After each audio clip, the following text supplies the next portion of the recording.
Hi, I'm Natalee Bufalini, and this is my speech on the 3 different types of passes used in soccer.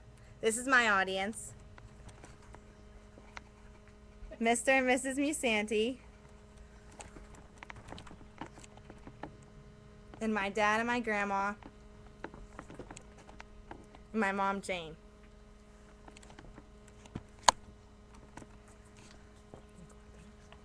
This is my handout that I'll be passing out to my audience.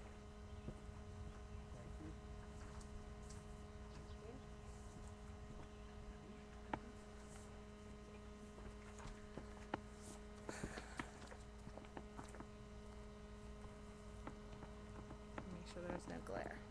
Okay. I'm going to be demonstrating the 3 different types of passes that are used in soccer. Who hasn't heard of Pele? The first word that comes to mind when Pele is mentioned is soccer. Pele was and is still one of the most well-known athletes that has ever played the game of soccer.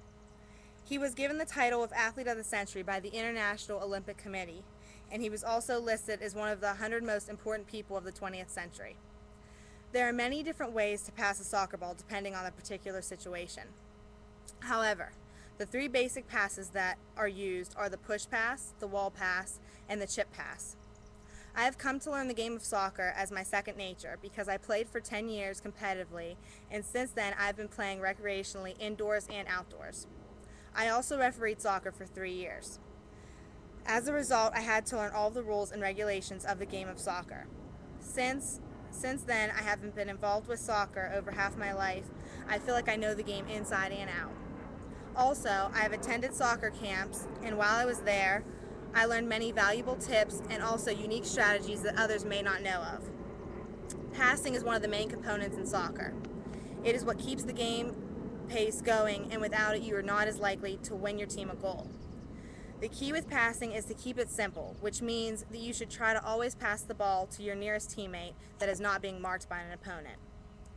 The first pass I'm going to talk about is the push pass. It is the most common and simple pass in soccer. The first thing I'm going to discuss is the foot placement. First, if your dominant foot is your left, then your supporting foot is going to be your right. If your dominant foot is your right foot, then your supporting foot is going to be your left. Next, you're going to plant your supporting foot next to the ball. It should be pointing in the direction where you want the ball to go.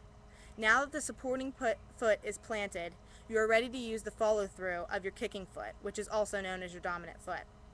In order to keep the ball on the ground and to keep your pass accurate, your kicking foot should be parallel to the ground. When you are bringing your kicking foot through to actually kick the ball, your foot should strike the middle portion of the ball. After you've kicked the ball, follow through, step towards your passing target with your kicking foot. Your body movement during the push pass.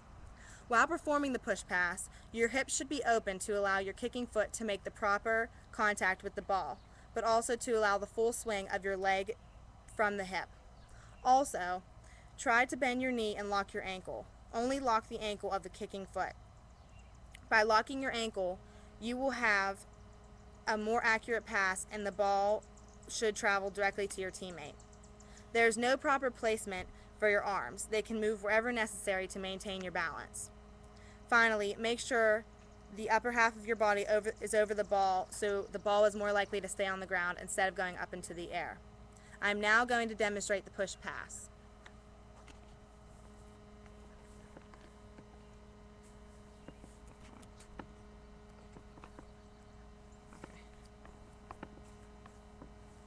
Place the supporting foot, take your kicking foot or your dominant foot, and strike the middle portion of the ball.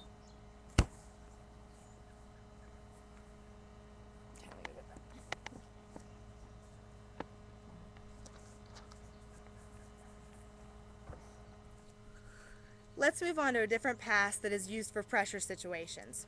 The wall pass is used when there's pressure and you have an open teammate. The background information on the wall pass, also known as the give and go or the 1-2 pass. The key elements when performing the give and go pass are timing and speed. The give and go pass is performed with 2 teammates. Both you and your teammate should be weighted and timed so that you can receive and run with the ball for the same amount of time. When player 1 is being pressured, They will pass the ball using the push pass because of its consistent accuracy. Player 1 will pass the ball to Player 2, also known as the wall player. It is crucial that both Player 1 and Player 2 are constantly moving. As soon as Player 1 passes the ball off to Player 2, Player 1 must continue to run into the open space so that Player 2 can now pass the ball right back to Player 1. The reason why the wall pass is so effective is because when the initial pass is made from Player 1 to Player 2, the tendency for Player 1's defender is to turn and watch the ball rather than concentrate on his or her primary task, which is to guard Player 1. When this happens, the defender will lose track of Player 1 and he or she will create a space for the return pass from Player 2.